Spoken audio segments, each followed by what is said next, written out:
makes a road into something older and stranger. In daylight, asphalt is a promise: lanes, rules, destinations. After midnight, under a thin ribbon of moon, it becomes a corridor with no witnesses. The engine's hum turns into your only heartbeat. The tires whisper secrets to the white lines as they tick past like the seconds of a dying clock. Beyond the reach of your headlights, the world is a black ocean. You are a small boat cutting through it, and the water feels very deep.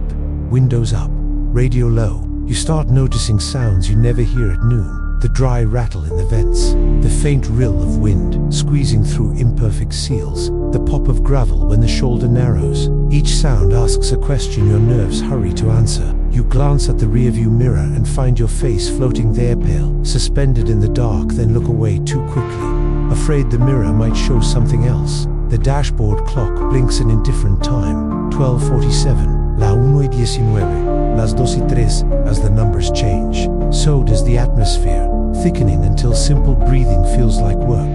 The road itself begins to play tricks. A sagging fence looks like a figure until you pass it. A torn plastic bag lifts from the ditch, becomes a dog, then a crouching shape, then nothing.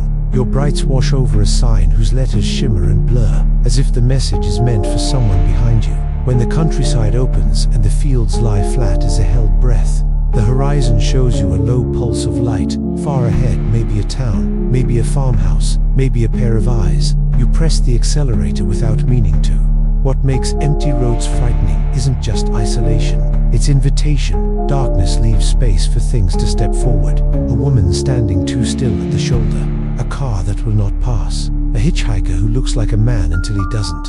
You rehearse sensible explanation. Fog, imagination like charms on a bracelet, touching each one for luck. Still, your hands tighten on the wheel. Your shoulders climb toward your ears, and you promise yourself you will not stop.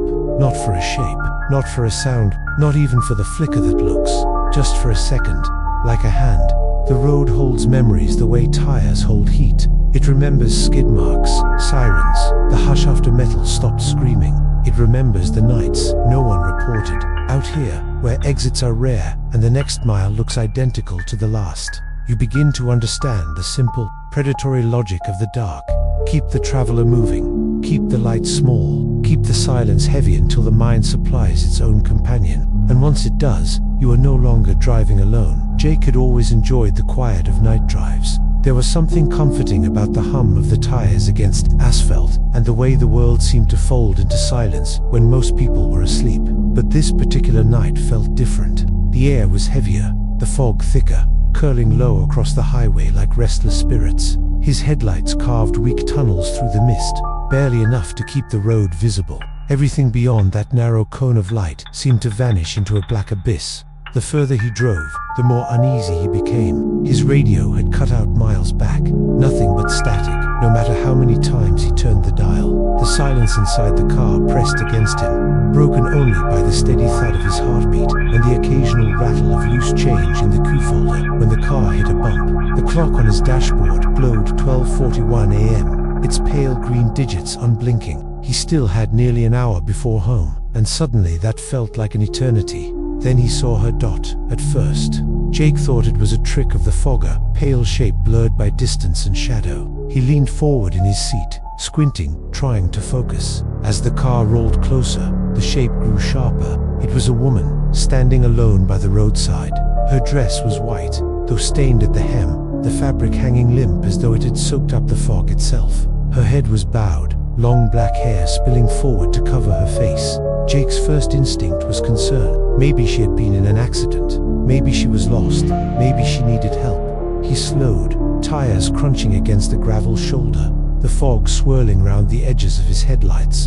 His pulse quickened as he rolled down the window, leaning toward the glass to call out, "Are you okay?" His voice sounded strange, too loud in the suffocating stillness. For a moment, the woman didn't move. The night stretched impossibly long, the silence unbearable. Then, slowly, she raised her head. Jake's stomach dropped. Her eyes were hollow, empty sockets where light should have caught. Her mouth twisted open, stretching wider than it should, pulling into a grotesque grin that seemed to split her face in two. The air inside the car dropped to freezing, his breath fogging the windshield as the figure took one trembling step forward. Jake slammed his foot against the accelerator. The tires squealed, throwing gravel behind him as the car lurched forward. In his mirror, the fog closed in quickly, swallowing the figure whole. But the image was burned into his mind, the hollow eyes, the impossible smile, and as he sped down the endless stretch of road, his hands shaking on the wheel, one thought consumed him. What if she wasn't still on the side of the road anymore? What if she was in the back seat? Jake's knuckles were bone white against the steering wheel as he forced himself to keep driving. But his eyes flicked to the rearview mirror despite every instinct screaming at him not to. The seat was empty. Relief should have come with that sight, but it didn't. Instead, a new dread unfurled inside him. The kind that lingers when you realize the danger hasn't passed, only shifted.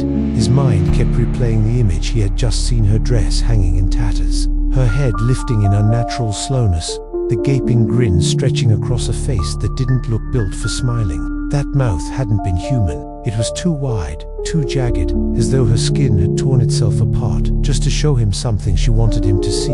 The fog pressed harder against the windshield, and the yellow beams of his headlights seemed weaker, as if the very darkness had thickened. Jake tried to convince himself she was just a hallucination, an exhausted brain inventing phantoms on an empty road. But then he remembered the sudden cold that had seeped into the car, the way the steering wheel itself had seemed to vibrate under his palms, the violent shudder that had rattled the frame of the vehicle as though something massive had brushed against it. Exhaustion couldn't shake a car. Dreams couldn't leave him with frost curling across the inside of the windshield. When he dared glance back again, he swore he saw her, not fully just the impression of pale fabric, a blur of white where there should have been nothing. His heart stuttered. He blinked hard, telling himself it was the fog, the headlights bending light strangely. But in his gut, he knew. She hadn't stayed behind on the shoulder. She was keeping pace with him. Then came the sound.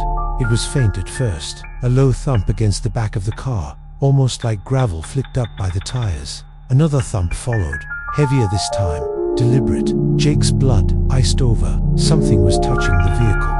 He pressed harder on the accelerator, the engine straining, but the noises grew louder. Tap, scrape, thump as if hands were dragging across the trunk, searching for a way inside.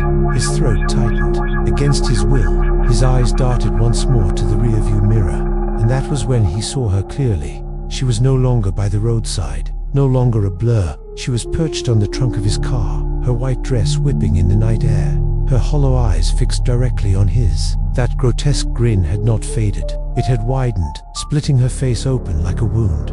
Jake screamed, slamming the gas pedal to the floor. His car roared forward, the speedometer climbing higher and higher. For one horrifying moment, she stayed, clinging to the car as though gravity meant nothing to her. Then, just as suddenly as she had appeared, she was gone. The night returned to silence. The fog remained. His car rattled down the endless highway as if nothing had happened. But Jake knew the truth. She hadn't vanished. She had only let go. And in the crushing silence of the empty road, he was certain of one thing. She would come back. Jake gripped the wheel so hard his fingers ached, his pulse thundering so loud it drowned out the roar of the engine. Every fiber of his being begged him to keep his eyes forward, to pretend the road behind him no longer existed. But the rearview mirror hovered there, demanding attention, a dark rectangle suspended above him like a threat. He could feel it pulling at him, whispering silently that the moment he looked, his world would shatter. He tried to resist. He told himself he wouldn't make the mistake. He fixed his gaze on the lines of the highway, the hypnotic rhythm of white dashes flashing by. But fear has gravity, and Jake was caught in its pull. His eyes flicked upward for the briefest second, just a glance. The seat behind him was empty. Relief hit him like a wave, his lungs burning as he sucked in air he didn't realize he'd been holding. He laughed nervously, a sharp, brittle sound that cracked in his throat. Nothing there, he whispered to himself, though his voice sounded foreign in the suffocating silence of the car. Just me, just the road. But the relief didn't last. The longer he stared into the mirror, the more wrong it felt. The backseat remained dark, swallowed in a blackness too thick for the faint glow of the dashboard lights. It was as though the shadows themselves were deeper there, unnatural, hiding something just beyond sight. His laughter died instantly, replaced by annoying certainty. The mirror was lying to him. Then came the sound, a faint exhale. Not his, not from his chest, not from his lungs, but from behind him. Slow, deliberate, hot against the back of his neck. His whole body froze. The air inside the car grew heavy, suffocating, his breath coming in sharp, panicked gasps. He didn't dare move, didn't dare blink. The steering wheel trembled in his grip as he forced himself to focus on the road. Mile after mile blurred past, yet the breathing continued. Closer now, sinking with his own ragged inhalations, as if mocking him. Sweat dripped down his temple, the salty sting in his eyes reminding him he was still awake, still alive. Don't look, he begged himself, teeth clenched.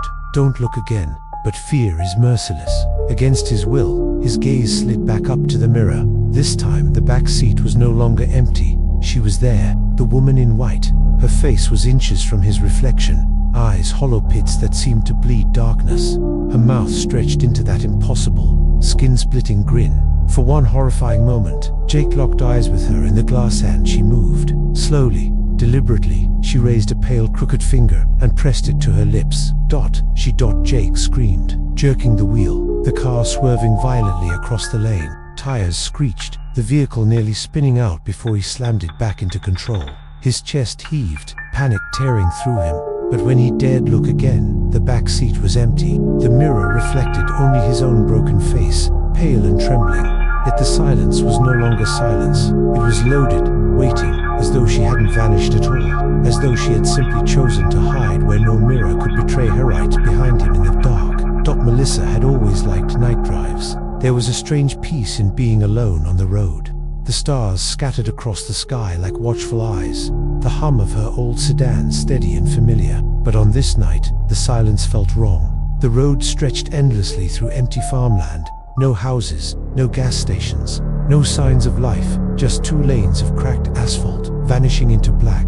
She was 20 miles from home when the headlights appeared in her rearview mirror. At first, the sight brought relief. She hadn't seen another car for almost half an hour, and the presence of someone else on that desolate road felt like a reminder she wasn't entirely alone. The glow grew brighter, the shape of a black car forming behind her, its lights trained on her like a predator's eyes. Melissa expected it to pass. That was the natural order on roads like this. Cars overtook slower ones, disappeared into the horizon, and the quiet resumed. But the black car didn't pass. It stayed exactly behind her, keeping perfect pace. When she pressed the gas a little harder, the headlights followed without hesitation. When she slowed, they slowed too, never closing in, never falling back. Always there, thought the minutes stretched, each one thick with dread. Her hands tightened around the steering wheel until her knuckles ached. It's nothing, she whispered to herself, though her voice shook. Just a coincidence, just another driver. But her gut told her otherwise. Coincidence didn't last this long. The car's behavior grew more sinister. Every time she drifted slightly within her lane, its headlights shifted too, mirroring her movements with eerie precision. It wasn't following her route, it was following her. The silence inside her car deepened, broken only by her shallow breaths and the relentless hum of her tires on the road. Sweat prickled her skin, though the air conditioner blew cool. Melissa's mind raced through options. She thought about pulling over, but the idea of stopping on this empty road with that car behind her made her stomach twist. She considered speeding, but what if that was what it wanted? What if it forced her into a mistake? A crash, an easy target. The isolation of the highway closed around her like a trap. Then she saw it, a gas station glowing faintly in the distance. A lone island of fluorescent light in the darkness. Relief surged through her chest. She signaled sharply, heart hammering, and turned into the station. Pulling up beside the pumps, the black car slowed at the entrance. Its headlights washed over her windshield, blinding her for a second. She braced, expecting it to pull in behind her, to finally reveal whoever had been shadowing her. But instead, the lights flickered and then vanished. The car didn't turn away, didn't speed off. It simply ceased to exist. No taillights disappearing down the highway, no engine fading into the night. Just gone. Melissa sat frozen, her fingers trembling on the wheel, staring into the empty road where the car had been seconds earlier. A heavy stillness settled over the gas station, as though the world itself were holding its breath. She didn't get out. She didn't even pump gas. She just waited. too afraid to move, until another car arrived half an hour later and broke the silence. That night, she learned something she would never forget. Not everything that follows you on the road belongs to this world.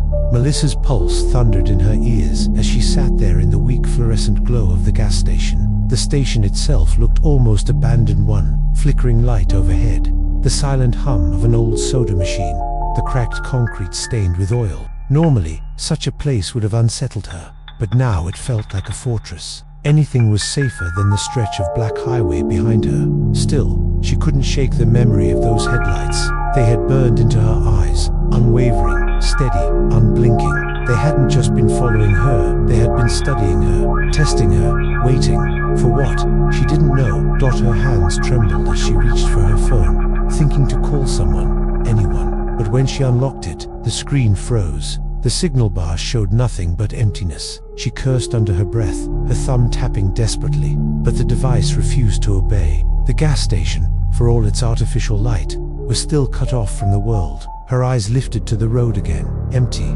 The black car was nowhere to be seen. She hadn't heard an engine fade into the distance, hadn't caught the flash of taillights shrinking into the horizon. One moment it was there, the next WASN single quotes.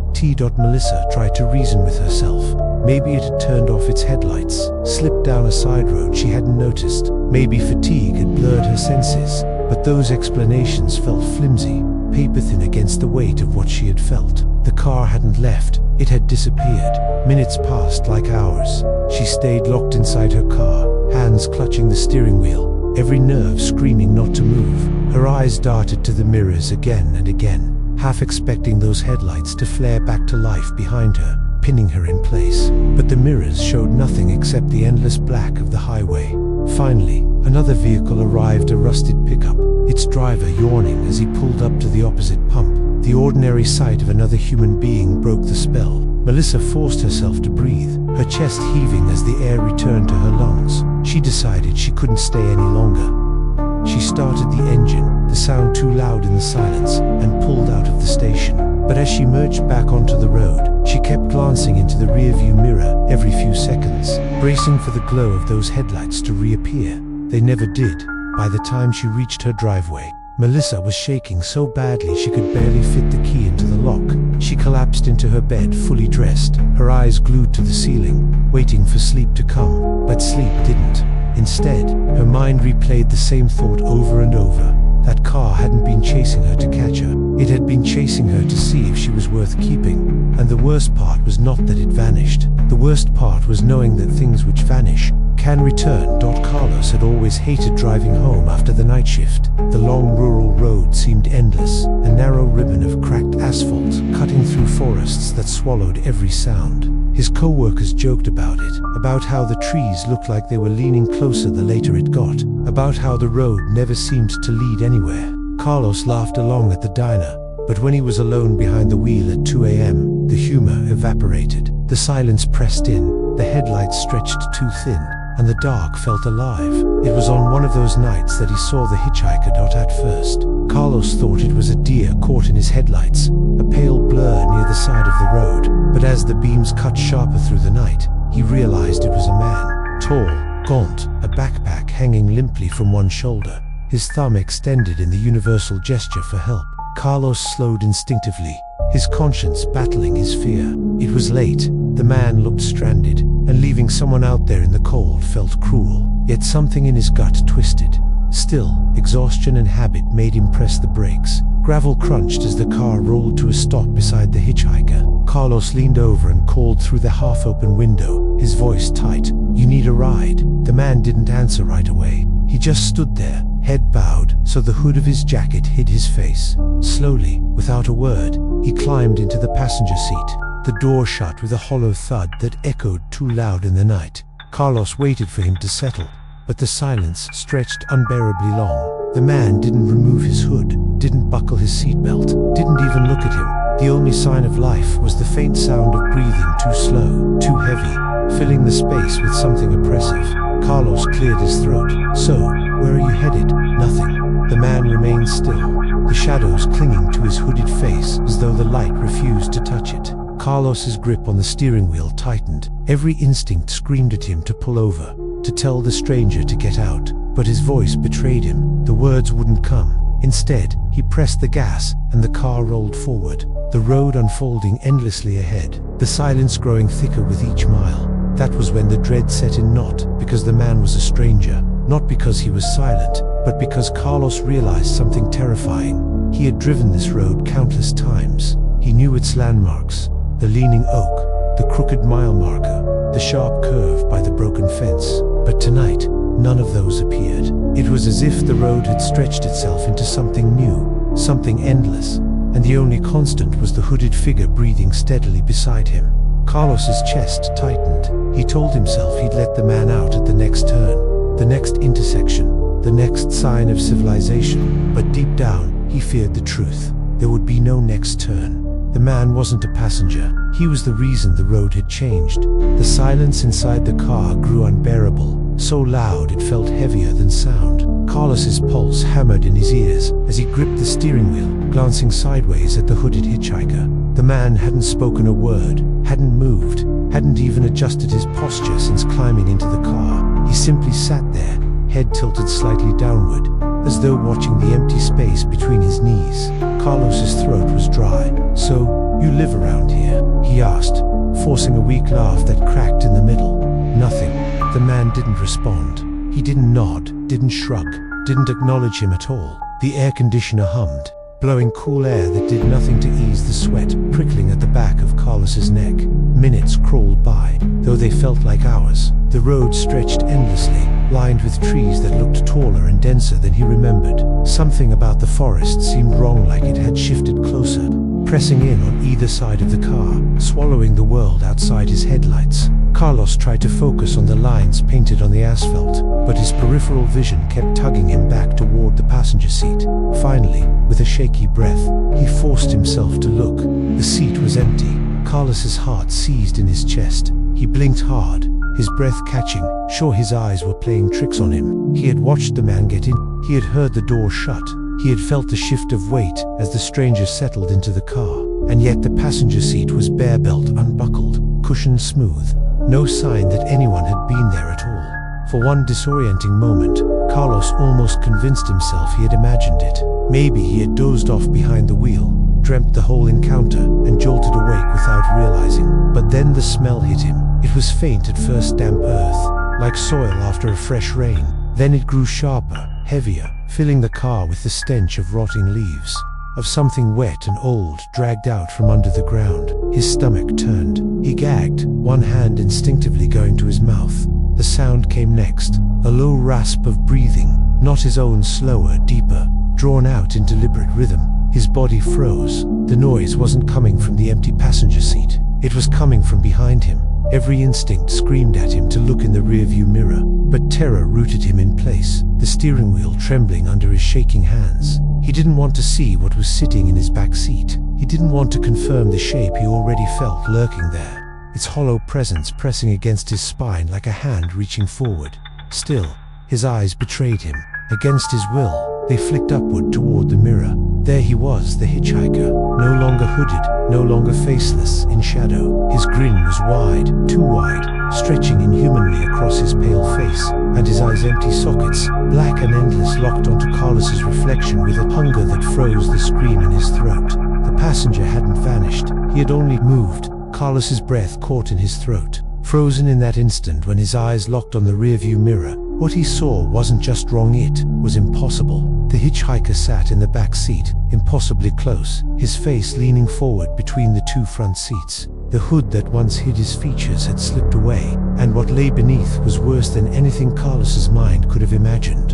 The skin was pale, stretched taut over sharp bones, but the mouth was the true horror. It split unnaturally wide, carved into a grin that seemed to tear at the corners, a smile that wasn't meant for a human face. The teeth inside were too many, jagged and uneven, gleaming faintly in the thin light of the dashboard. And the eyes, or what should have been eyes, empty sockets, black and endless, stared at Carlos's reflection as though the void itself had taken shape. Carlos wanted to scream, but his body betrayed him. His chest heaved, lungs straining, yet no sound escaped. his fingers locked around the steering wheel, knuckles burning white, as if the only thing keeping him tethered to reality was the feel of it beneath his grip. The air inside the car grew heavy, each breath harder to draw than the last, while the faint smell of damp earth thickened until it was suffocating. The hitchhiker's grin widened further impossibly, grotesquely, as though feeding off Carlos's terror, and then he moved. Slowly, deliberately, he raised one long, skeletal finger and dragged it across his own lips, the gesture unmistakable. Carlos's heart slammed violently against his ribs. His mind screamed at him to slam the brakes, to throw open the door, to run into the night no matter how dark it was.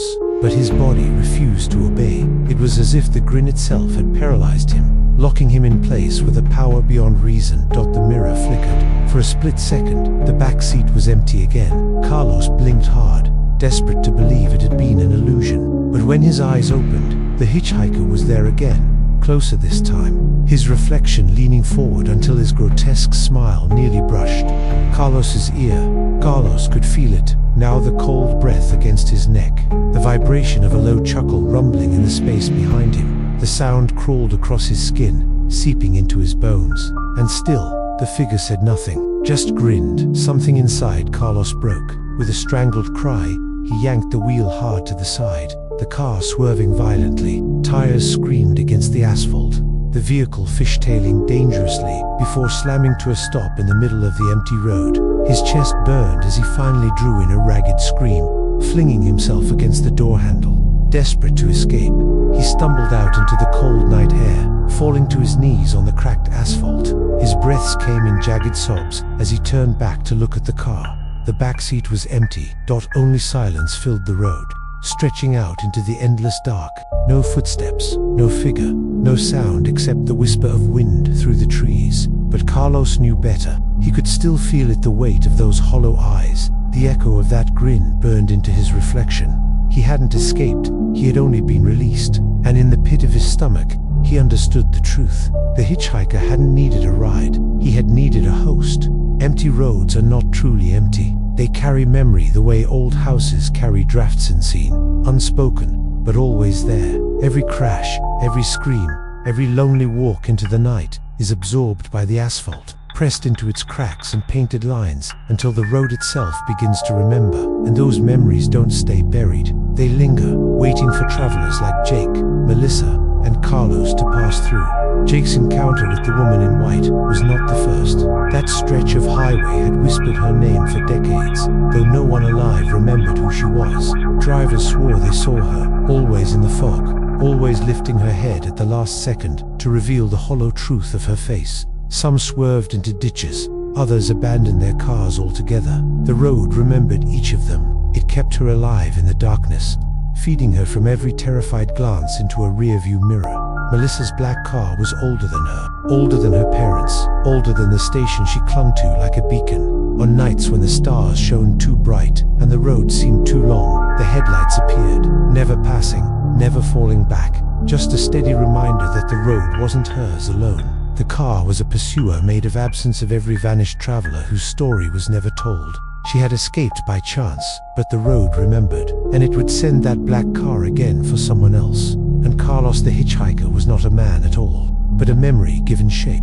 How many times had desperate travelers extended a thumb into the dark, only to vanish without trace? How many times had good-hearted drivers stopped, thinking they were saving a soul, when they were only inviting something into their car that could never be shaken loose? The road carried their stories, and in Carlos's reflection, it showed him what happens when you pick up what was never meant to walk among the living. The truth is simple and merciless. Roads at night are not lifeless strips of concrete, they are stages, and the actors that haunt them are rehearsing endlessly, waiting for new audiences. Every encounter is both unique and the same old memory replayed, adjusted, sharpened by fear. So when you drive alone down an empty road and the silence grows too heavy, remember that it is not silence at all. It is history pressing against you, whispering through the tires, seeping into your mirrors. And when you see a figure by the roadside, or headlights that refuse to pass, or a hitchhiker with a smile to wide understand that you are not witnessing something new, you are stepping into someone else's memory, and the road will make sure yours is added to the collection.